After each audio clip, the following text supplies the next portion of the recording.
are, it's also Open Studios going on right now, and it just seemed like a perfect time to bring Gerard back. We call this "What's New with Gerard Buulong," because Gerard, this is your third. You're the person we've had the most times on Art Viewing Adventures. Thank you to you, Ronnie. And what I've really enjoyed is we've seen kind of the evolution of your art making, and we're going to show some of your works, but I want people to know that they can go see it for themselves the weekend of October 10th through 12th at Room and Board, which is at 7th and Townsend Streets. And it's part of San Francisco Open Studios, put on by ArtSpan. So it's going to be this fourth weekend. So there'll be, you can go and see Gerard stuff at Room and Board. There's going to be lots of other places you can go to, but yeah, this is where it's located. So pretty good access to, on Muni. It's not hard to park around there. In fact, there's a parking lot at Room and Board. Yeah, yeah.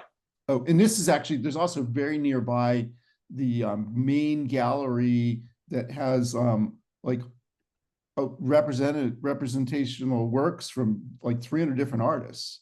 So that's so I have to say that it's not only me, 10 of us, 10 artists have been invited to show our art. So you will see more than my art. So it will be very fun.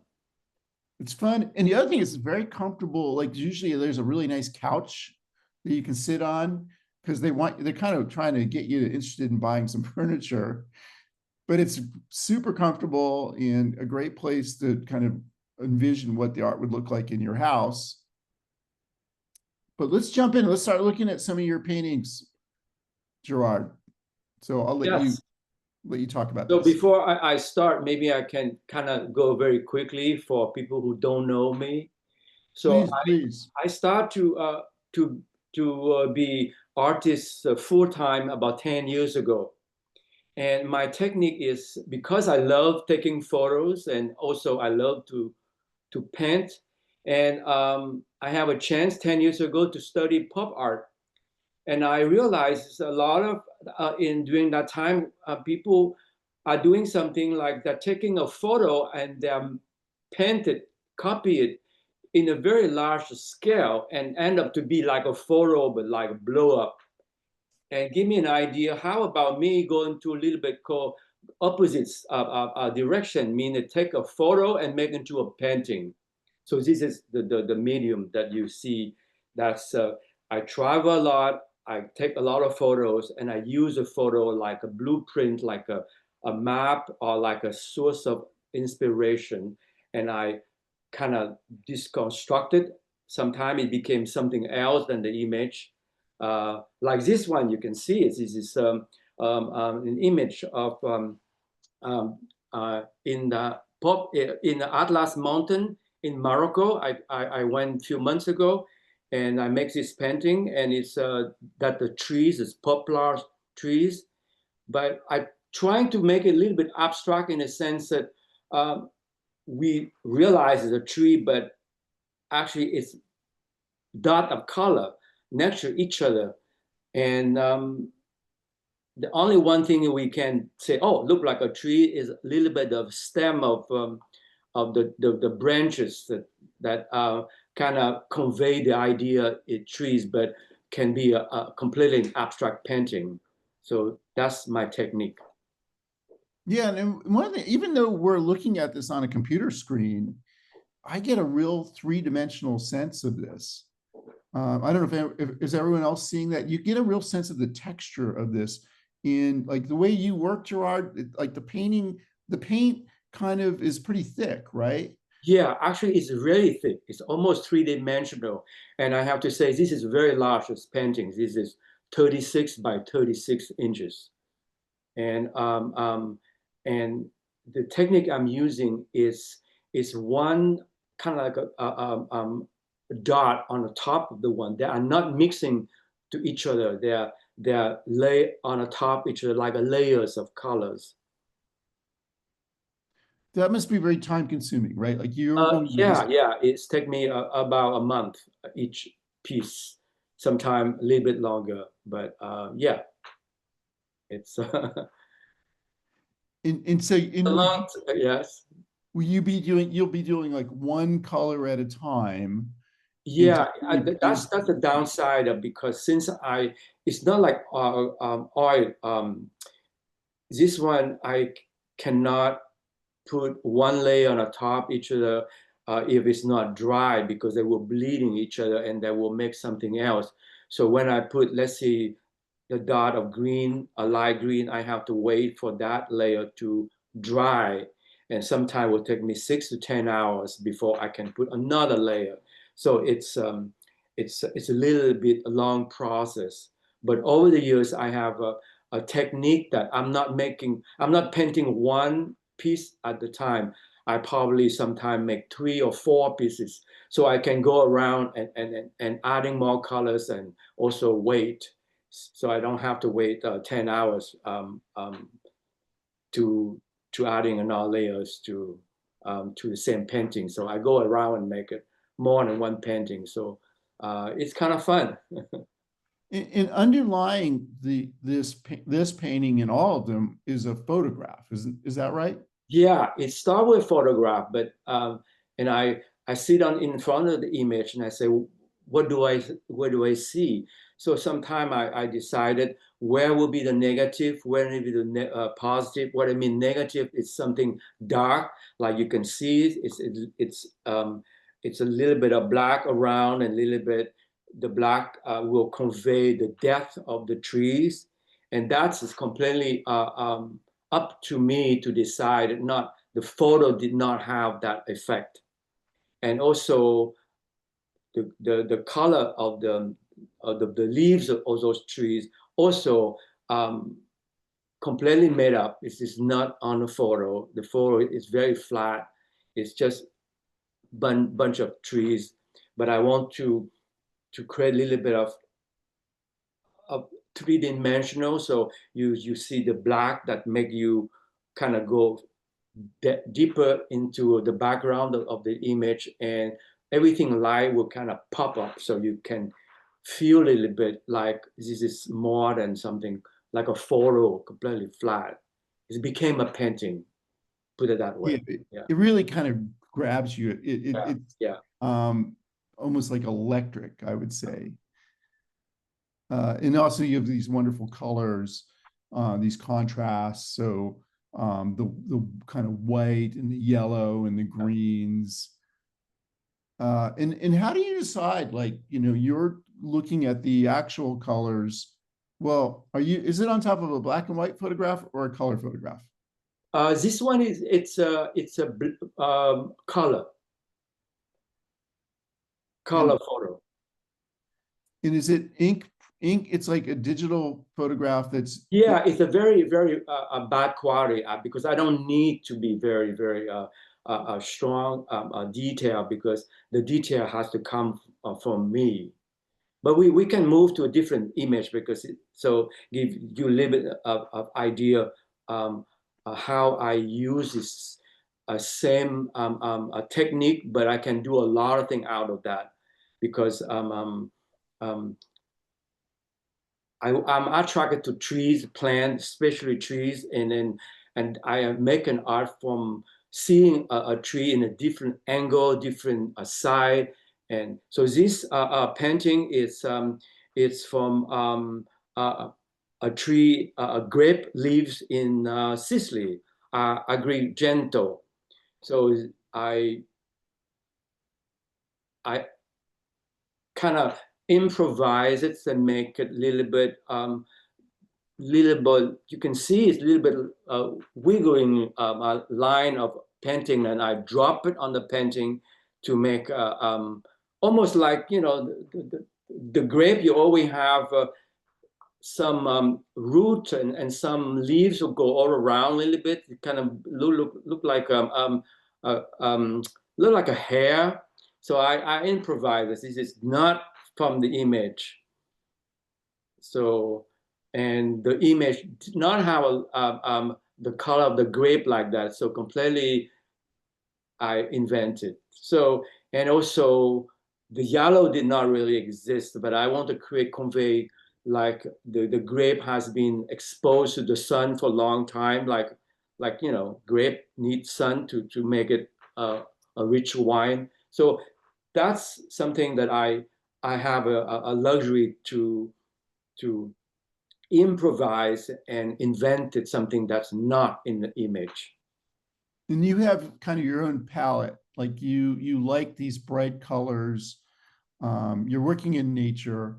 So, I mean, is that true? Like it's like this we see these colors again and again in your paintings, I think. Yeah, it's a very glassy. It's almost like glass. It's almost like a very vibrant um, color.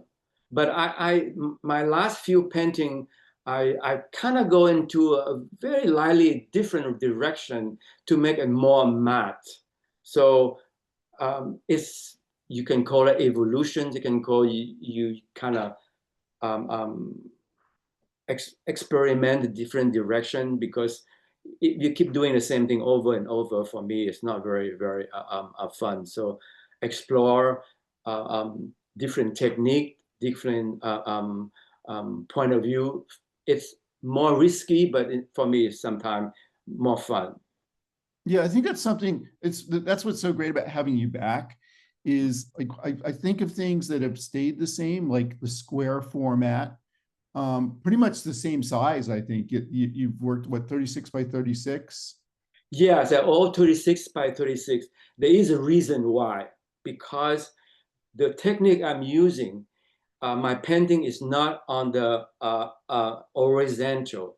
It's flat on the table, because it's, my color is not in the form of paste, it's liquid. So if my canvas is horizontal, that will drop, that will leak out. Drip. Therefore, I need to have a painting completely flat. So flat, because my arm direction cannot reach beyond 36 by 36. So that's why I stay only square. And I always love square format, because I believe human, when we look at everything, if something is square, our eyes will go straight in the middle. And after that, our eyes will go around looking for some point that we're interested. Different if the painting is rectangular. If the rectangular, we don't go automatically in the middle. We will a little bit on the left, a little bit on the right. It depends of the, we are attracted to the motif or the subject. But when it's square, we always go into the middle for some reason. That's what I think. That's a human reaction, and that's why I want to start from the center of the image and slowly kind of a little bit like discover everything beyond that. So I Yeah, like I was paying attention when I did my open studios this past weekend. I found another artist who also really likes working in square. And she said that it's also great for Instagram, that Instagram yeah, really lends itself actually well to square. Instagram copy me. I'm just kidding. Well, and then it makes me think of, there's other great artists like Joseph Albers was famous for working in square. Yeah, Agnes Martin, very, very different from you, but she loves everything she did was square. that's right. Yeah. And so you take these photographs while you're traveling, but then you're going to come back home and work in your studio making That's these paintings. correct. Yes, yes. So it's kind of fun, I guess, to, you're kind of like back there where you were traveling. Yeah, because I think we take photos all our life. What we do, we live in our photo album, or we live in our library, but we never really look at it. So photo for me is, if I make into a painting, be part of my something I can see it more often. So that's why I kind of a little bit rediscover and look at my painting. I can feel back where I came, why I make it. So it's a little bit good for memory. And do you take a great many photographs? Oh, I take a lot of them, because sometimes you don't know what the photo end up to be, because to make a painting out of a photo, you need to have a subject that really talk to you. Because when you take a photo, you don't have that idea right away. You don't know exactly what are you going to do. But once you're in front of the photo, some photo inspire you more than some. So it's good to have a lot, so you can have a choice. Gail comments in chat, very cool, even more so understanding technique that goes into creating the image. So I think I'm glad you guys are enjoying hearing this stuff about what goes into this. Yeah, and you know what I really love about this image, Gerard, are like these little blue spots here going through the leaves. Yeah, You yeah, know, it's the sky I want to convey, because if you remove that sky, the photo it's very flat. So the blue is help a lot to create a background to the image. and Paco says it's making him think about blueberries and Oh, hanging on the okay. root of the The tree. blueberry is not it's not grape like that. It's not together like that. Blueberry it's separate. The fruit is not grow like that. It's, bluish, I guess. Yeah, Why don't we'll move on to the next, yes, maybe? please. Yeah. So actually, I have two of the palm tree. Maybe I'll show the other one. This one. So it's a pair that I did, and this is I went to last year to Puerto Vallarta, and I saw those palm trees, leaves, and I say I can see it only in black and white and making kind of modern, kind of like only the silhouette, but I kind of and it's how can I make it so even the negative became positive, the positive became negative, but the color will never can translate that. So you can see the leaf sometimes is white, but sometimes it's black. It's not really.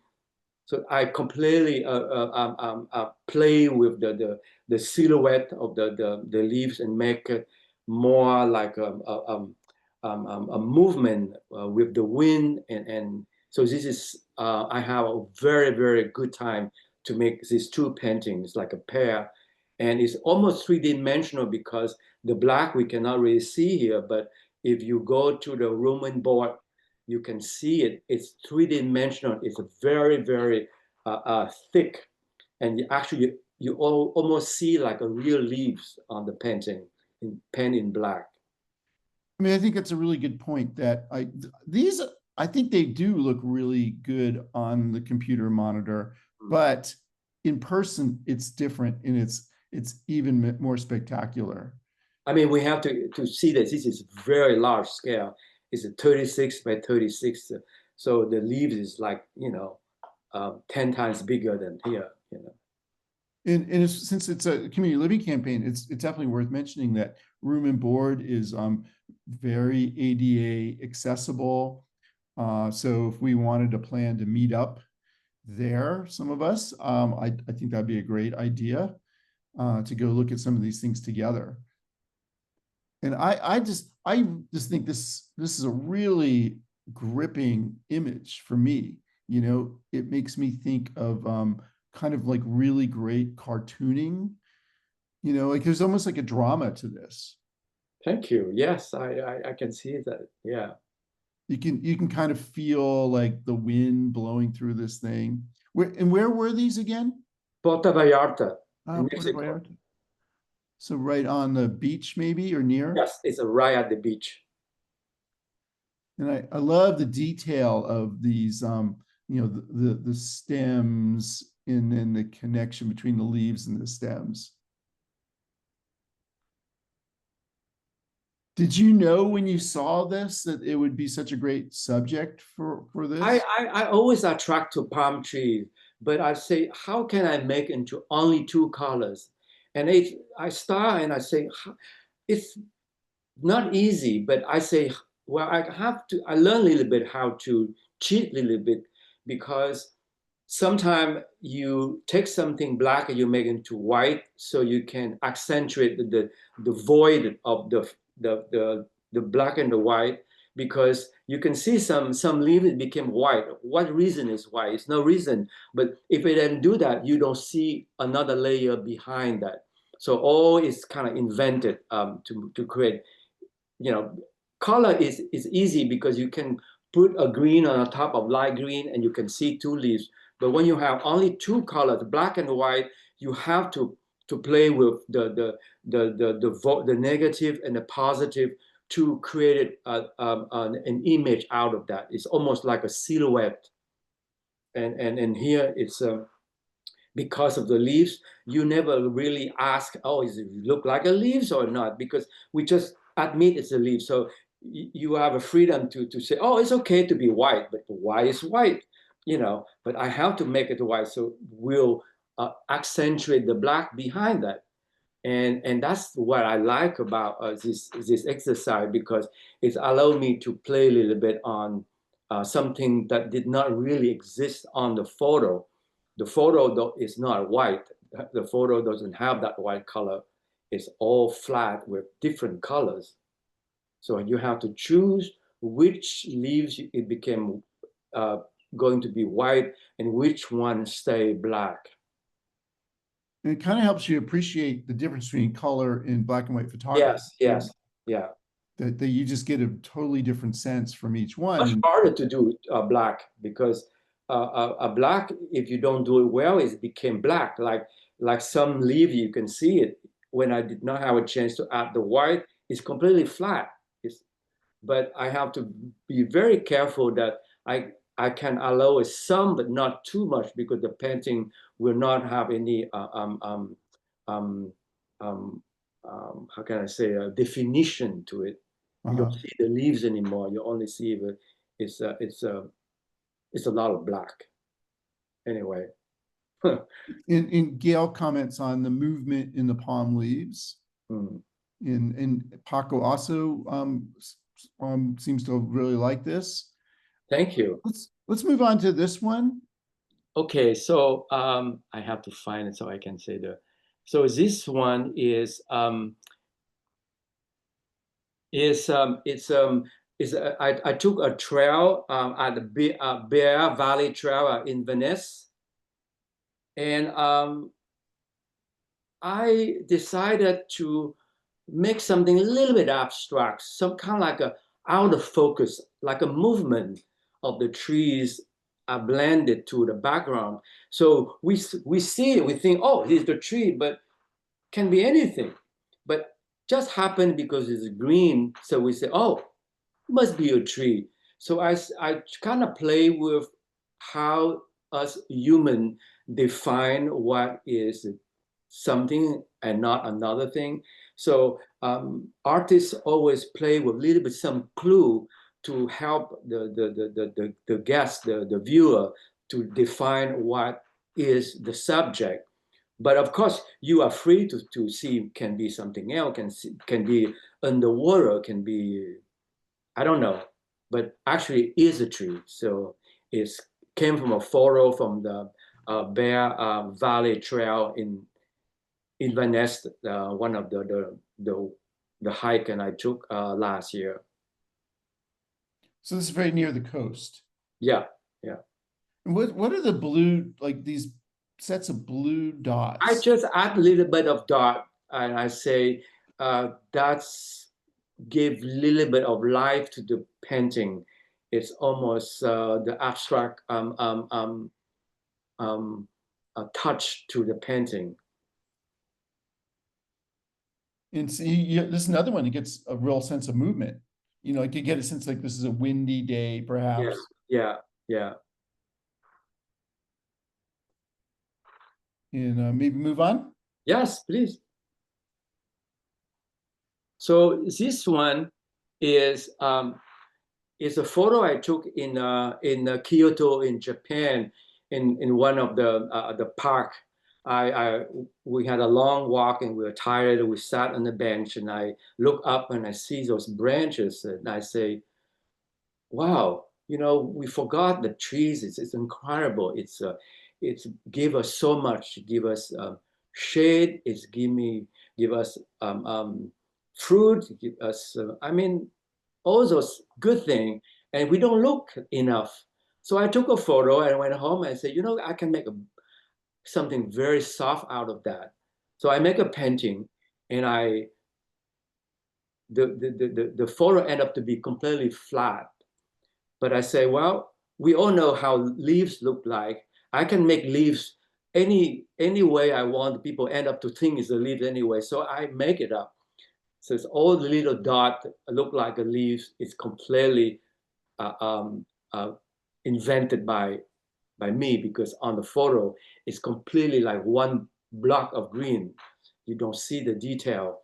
But I discovered that, if I add few dot of yellow on something very dark on the background, people think, oh, that's leaves. So that's the fun thing about how the artist always can play with um, the image and make people see what the artist want to see. That's always remind me a little bit of what René Magritte, the surrealism artist, he said that don't believe what you see, because artists always lying to you. They want you to believe what it is, but actually it's not. So, and I kind of play a little bit in the sense that I made up from an image, and I took into something a little bit more brighter, more um, um, um, sunny that it is. Well, I do feel like you took me in, because to me, you could almost make me believe this was an actual photograph. Oh, The thank you, definition of the thank you. leaves is so precise. There's so many of them. Yeah, yeah. It's a very simple painting, because if you look at closely, it's a bunch of little dots together and make into a branch. The branch is very easy to do, but the number of dots that you superimpose to create the effect of different shade of the leaves of the branch, that's what make the painting sing. So I have a very, very fun to make this painting, and it's a very soft painting. And you look and you feel relaxed. You feel like you are protected by the tree. You're protected by this beautiful branch who kind of cover the top of your head. Yeah, there's a real precision to it. And I know you had like a whole career as a chef, a highly trained chef. I'm just curious, is the precision of food making, did that translate at all to your art making, or are they completely different? Well, one thing back of my experience, when I cook, I like to prep. When I prep, I put everything cut and slide in front of me beautifully in a small bowl. I cannot deal with chaos.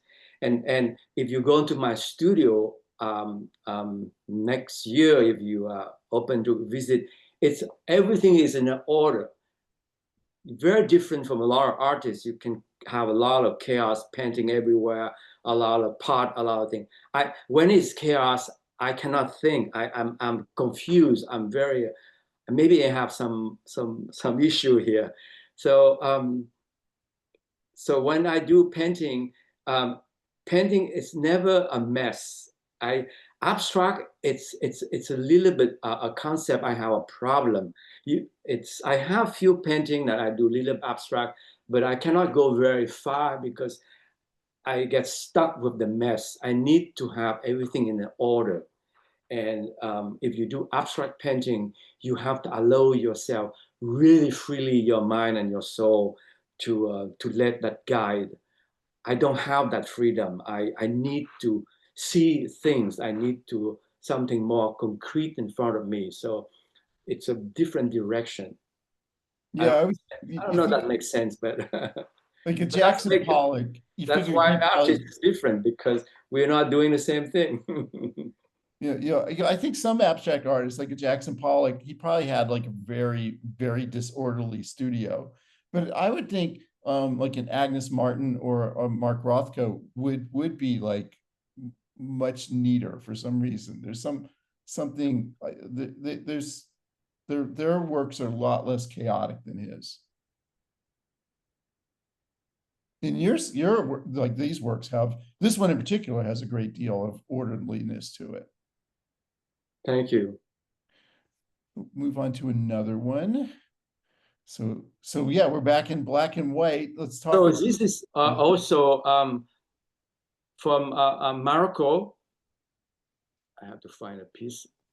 This is a silver birch tree in Morocco at the Gorda du Date. It's a very, very famous place. I just give you a name, but if you do any tour in Morocco, they will take you to that place. And once again, I play with black and white. And this one, I add a little bit of gray into it to create a little bit of three-dimensional little bit, because only black and white here, it will be very hard to make a tree look like a tree because it has so much detail. So it's the same technique. It's a thousand little dot on the top of each other, and to create an image, to convey an image of trees. And there's also, I don't know if you know, this silver birch trees. The leaves have a different color from the front and the back. And when the leaves are blue in the wind, the back of the leaves is like a silver color, and it's almost like it's vibrated. It's so beautiful. So when I saw it, I said, I need to take a photo of that and make it to a painting. So I make something like that. So the trees kind of shimmer. Yeah, yeah. They change color. Because of the leaves, it's a different color from the front and the back. And if the wind blow on the tree became vibrated, and it's silver color. That's why I call it silver birch trees. And I think in this image, we can kind of see, like in the upper right-hand corner, you can see like these are little beads of paint that the light reflects off of, right? Yes, yes. I'm trying to make even the background something to look at. So yes, it's a lot of little white dot represent the leaves of the tree. And let me just ask, like, you've been really working at this, this painting for a fairly short amount of time. Like, what? How many years? 5 years, something like that. Oh, I kind of say I'm started with this style that progressed a little bit more. Now it has been 10 years, It's but I been have 10. been painting all my life, but nothing seriously. And I'm self-taught. I never went to school to learn how to paint. It's all attraction to art. So I paint. You're self-taught, but at the same time, you're also like, you love looking at art. Yes, yes, yes. I love art. That's why I was docent at SF MoMA. I say I was because it's not no more. Yeah, my story too. So to me, almost it's like I, I don't know what happens at art school, but I kind of feel like you're being taught how people do things, but you're going to have to create your own way to be an original artist. So Yes, because I very, very quickly understood that um, I don't want to copy art because there are millions of people who copy better than me.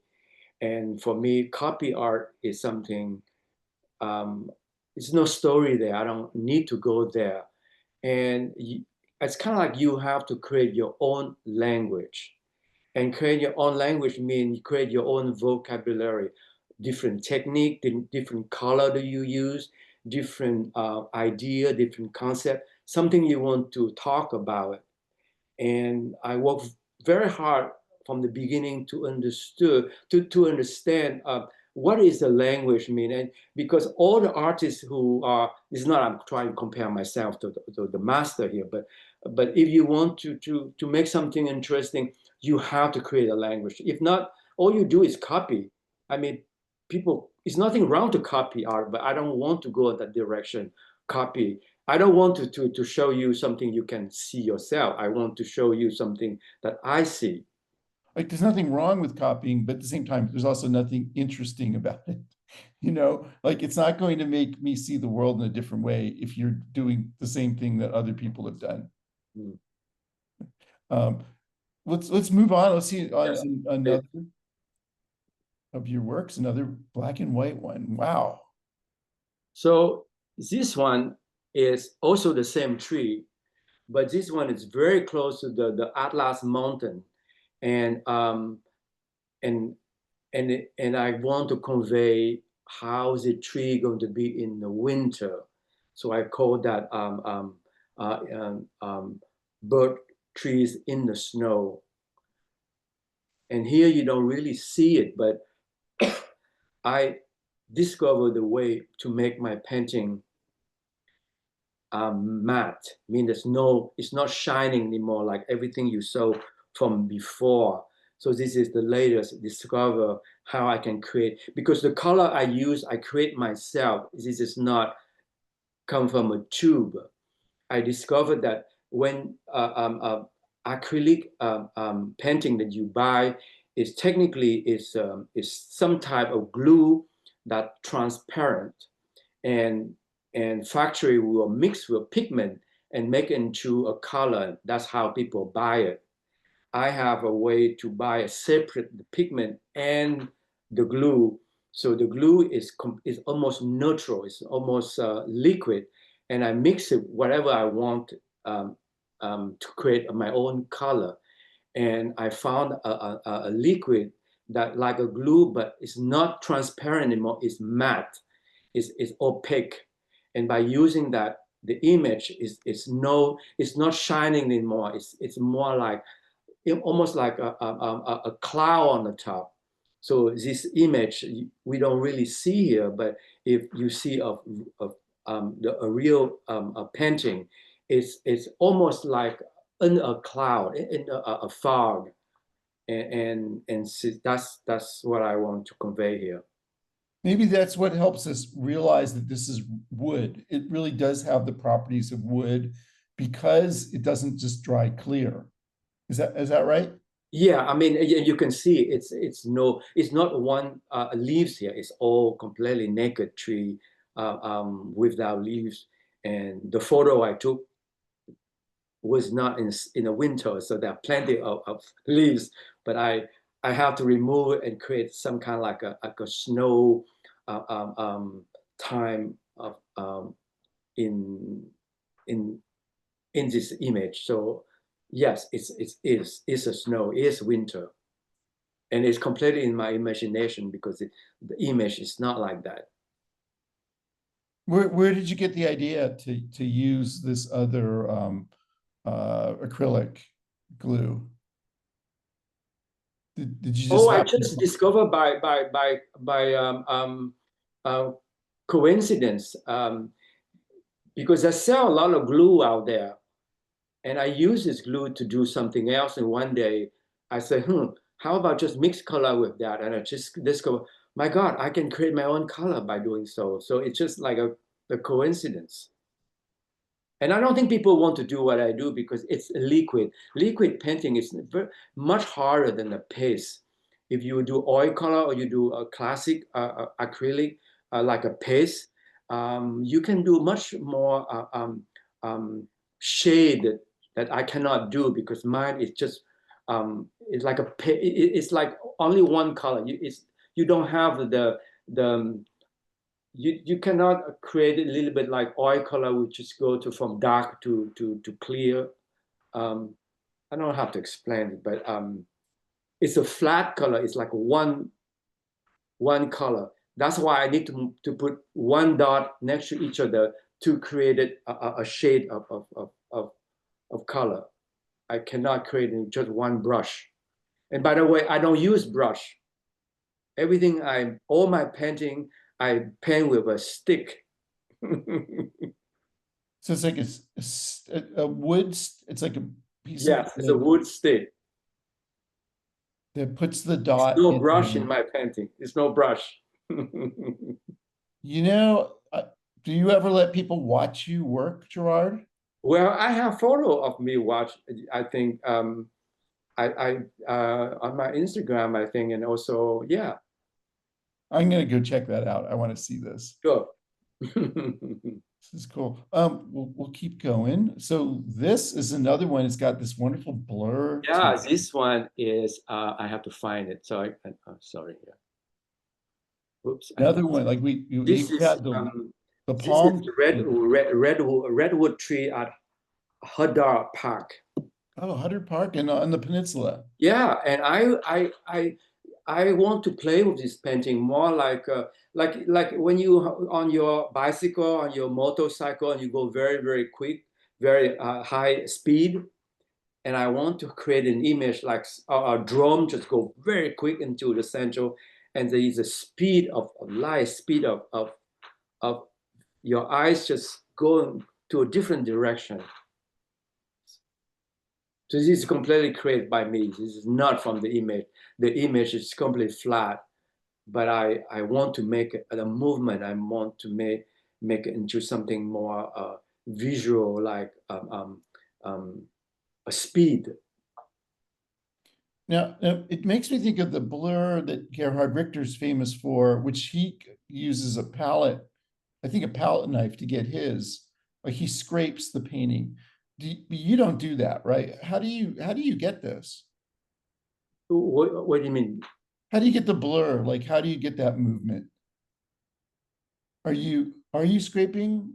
No, actually, it's like I say, it's a layer of layer, and with the stick, I can put that more like a how can So these are your stroke, your kind of brush, the stick is going along. yeah, this you can move the stick.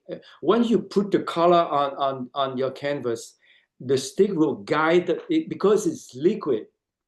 So the liquid will follow the stick in whatever direction you want the color to go. So in some way, it's like water. It's different from a paste. You cannot do with paste. Paste, when you put the color on the painting, just stay there. And because mine is completely liquid, that's why I cannot paint my this piece in a vertical position. I have to put it completely flat, and completely flat means the table has to be, um, horizontal. If not, the color will move to a wrong direction. So it's interesting, but now I'm learning how to do it. But it's a technique that allows me to do things that a normal people will not do. Nikki says, I love this, looks like a dream. And Paco Yeah. says this is really stunning. So I agree. This is really a captivating image. We'll move on to the next one. Beautiful, the beautiful colors. So this one, it's there is a story a little bit.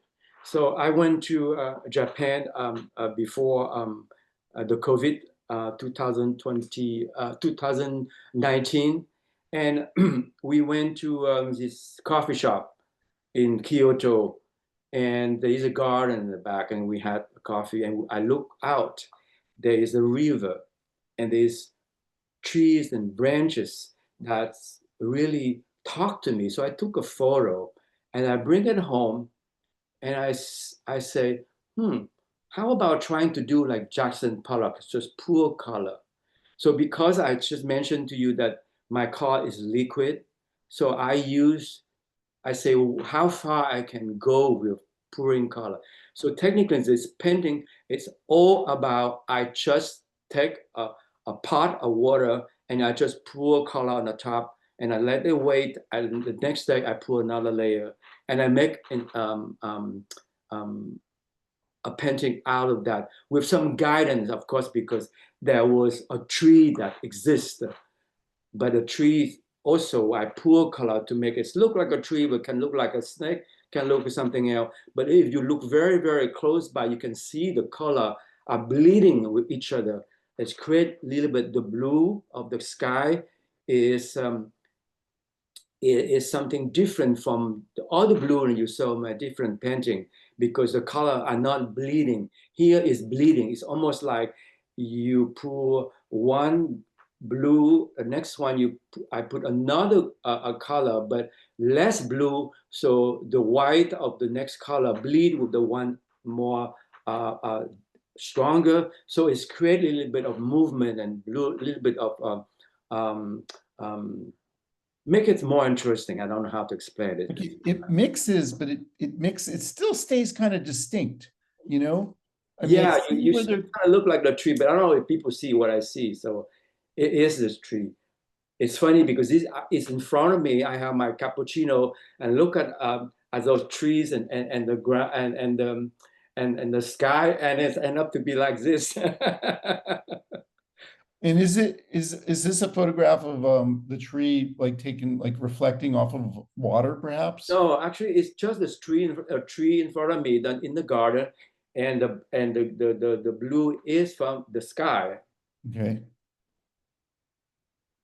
And then we've got about 10 minutes left, so let's move on to the next. Sure. Um, So this is the last one, the most recent painting that I did.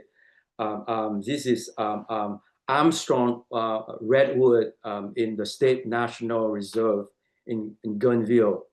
And this one is completely new technique I'm using. This painting is completely matte. It's no shining anymore. It's almost like a cloud on the top of that. And I just discovered by randomly a technique that instead of having very shining color, very bright color, I can create my own color, but more matte, more like a fog.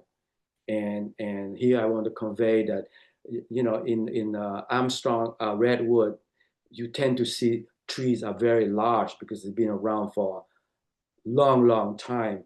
This one is just after few years of fire, so it's the all the trunk of the tree much smaller.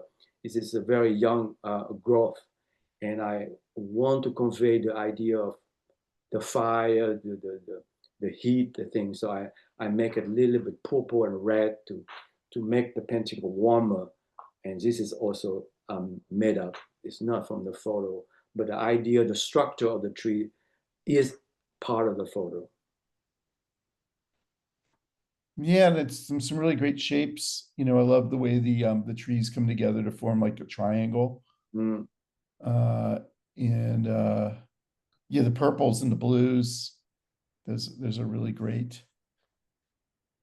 Let's move on to the next.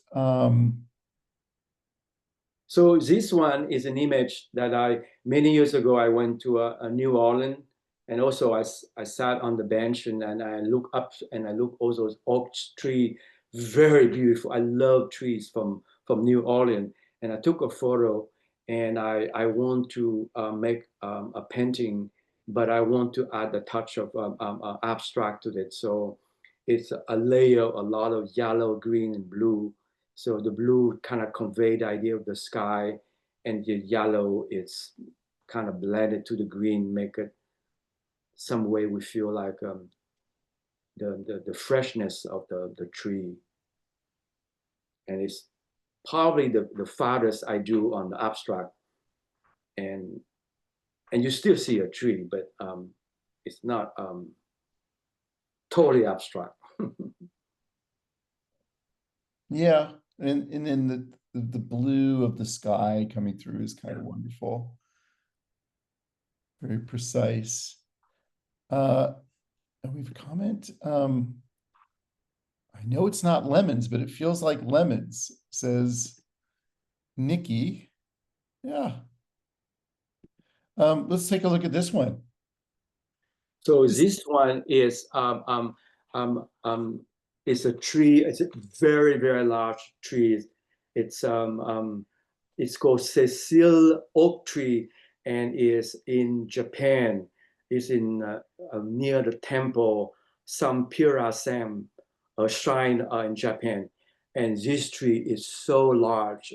And when I saw it, I said, I want to make a painting out of that. And it took me 5 years to make to go to a taxis painting because it's so many detail, and I was too afraid of making a painting out of that. But I did it. It's a tree that's big like a house. So you waited 5 years to do the Because I painting? was too afraid of how I'm going to do it. Because making in black and white with so many details here, because it's too small, we cannot see. But all those little leaves you see that I have to do one by one. Wow. I think we can zoom in a little bit too. Yes, you can see that. It's a very long process. The image you sent me was bigger than the other images. Is it a larger than 36 by 36 painting? Yeah, no, it's also 36 by 36. And sometimes when, Google, when I take a photo, sometimes it's not the same format. But yeah, very, very detailed. So you said you waited 5 years to do this painting, and did this painting take a very long time to complete? Uh, Took me a little bit more than a month, but that, And it takes you a month, but then you're also working on other things at the same time. yes, yes. How many paintings can you work on at the same time? The most I can do is 4.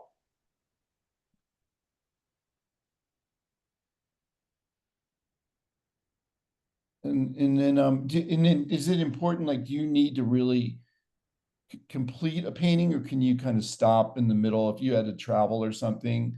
Can you stop and then come back to it? Yes, sometimes I start something I did not I don't like it, so I can just stop and put it away. I don't painting. You don't succeed every single one. There are a lot of failure, so it's not like you just go into it's better. It's not. I mean, sometimes you just stuck and you just say, Yeah, okay, I give up. I it's move like on. it's this adventure. Yes, absolutely. But we are art viewing adventures, so we kind of like that. I'll move on to our last image. Oh, I got to zoom out of this thing. And look at this. This is like an incredible celebration of trees. Are these redwoods? Yes, it's the redwood. In also in hot dog park, and also I want to take a photo of the tree from the bottom of the tree, look up to create how beautiful they are, and I make into a painting of a completely different angle because people don't make paint trees like this. So I thought it was different. I love how the trees are kind of coming from all different directions around Yes, the yes, yes, square. yeah. I think that's really cool. Uh, it really helps you appreciate like the grandeur of redwood trees. Everything you do is in nature, in landscapes, in nature. You wouldn't do like an urban scene, something you've never thought of doing something outside of this. No, trees talk to me. I love trees. I think trees. I don't know. It's incredible. It's a species that um, we abuse so much, and but sometimes I laugh a little bit because they will survive after us if something bad the way we're doing with nature. I'm not going to be in politics talking about things, but trees will survive. Trees survive millions of years. That the species will find a way to come back. And I admire how resilient this species can do. They're very quiet, but they are very strong. And trees it's incredible. They give us food. They give us oxygen. They give us beauty. I mean, I can go on and on, but so I'm attracted to something like nature. Yes. It's funny you mentioned trees, Gerard, because a guy who happens to live pretty close to you, his name is Mike Sullivan, and he is the San Francisco tree guy. He wrote a book, The Trees of San Francisco, which is walking tours of many different San Francisco neighborhoods about all the trees that are there. So he's a guy who's kind of devoted his life to, I mean, yeah, he's got a day job, but Mhm. he loves trees. He does tree tours. So kind of cool. Maybe you'll run into him sometime. We had a comment about the last painting. Let's go back to that. Gail said, wow, it was worth the 5-year contemplation period. Thank you. I thought you'd appreciate hearing that. And then she says, about this, I took a photo exactly like this of the redwoods up in Mendocino. The angle is so spectacular. It's almost a religious experience when viewing them this way. I think I still have a crick in my neck from that visit. Great. So Gerard, you've like had this amazing journey in your time doing paintings, but it's pretty much with acrylic the whole time. Is that true? Yes, yes. So some things have stayed the same, but your technique has evolved in really interesting ways. And this is why we love coming back to you, because it's, even though it's like they're still the square paintings in their trees, you're showing us your subjects in different ways. So again, I think I want to go back to reminding people about seeing your stuff in person at Room and Board, because it is really cool to see these things, not just on the computer screen, but close up. And plus Gerard will be there and you can talk to him. And Room and Board, it's going to be, like you said, 10 different artists there, right? Yes, 10 of us. And you could work that in with going some other open studios that weekend too. That's So correct. Yes, yes. The whole definitely, section. I'm definitely coming to Room and Board, Gerard. And this thing, 6 to 8 Friday, October 10th, is a reception. That's correct. It's a reception. There are food, drinks, and music. Oh, is there music? Yes, they're a band. Wow. Okay. So I hopefully will see you then, and if not sooner than then. Gail says, thank you, Gerard, Rodney, Nikki, and CLC. I really enjoyed this talk. Gerard, I love your artwork. Thank I you. do too, Gerard. It's Thank you. it's been so much fun watching this unfold. Thank you. So thanks for coming on Art Viewing Adventure Yeah, thank you for again. inviting me back. Thank you. Any last thoughts from the audience? Anybody want to chime in with anything? Oh, it was a very great artworks, Rodney. Thanks, Paco. And I'm going on PTO on Wednesday until October 4. Wow. Well, good luck with that, Paco. I definitely want to hear how that goes. You'll be back in time for Mexican photography, which we'll be doing the second. We're always the second and the fourth. The 13th, Monday. October 13th. Thank you, Nikki. Yeah, photography makes it on the 13th. Yeah. And that night, our friend Boomer Music will have Creedence Clearwater Revival. So what a day. Mexican What's in the daytime and then Creedence Clearwater at night. and what is Boomer Talk doing tonight? Everly Brothers. Oh, I'm gonna listen to Everly Brothers, Yeah, Nikki that's and gonna- Rodney. They were wonderful. They were wonderful, and they were inspirational to Simon and Garfunkel and many, many other duets. Yeah. Cool. Well, it's great having everybody. Thanks for tuning in. Thank you, Gerard. Thank It's you. great catching up with you. We'll be back in October on the 13th with Avril Angevine. Yeah. Well, hope in the everybody meantime, has- everyone get out there and see Open Studios. Let's see if I got where's my Open Studio thing? Go see Open Studios. There's great. If you go to the Soma Arts main gallery, you can get a book there and you can see lots of different works. Gerard, do you have a work?